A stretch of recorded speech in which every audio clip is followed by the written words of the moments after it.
શાંતિભાઈ મંગળભાઈ પ્રજાપતિ.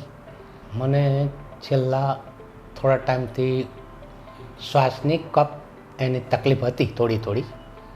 દવા ચાલતી હતી MBBS ડૉક્ટરની, પણ એને કોઈ ફેર પડ્યો નહીં. પછી એક દિવસ રાત્રે ખૂબ તકલીફ ઊભી થઈ, એ ગઈ 22 તારીખની.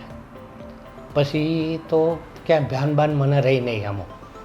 અને પછી ત્યાંથી દવાખાનેથી કોણ ક્યાં લઈ ગયું, ક્યાં લાયા, શું લાવ્યું એ મને ક્યાંય ખ્યાલ રહ્યો નહીં.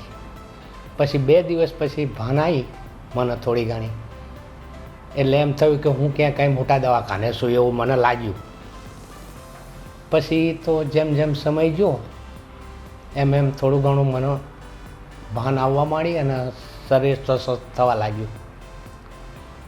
અને આજની તારીખમાં આમ સારું લાગે મને કમ્પ્લીટ.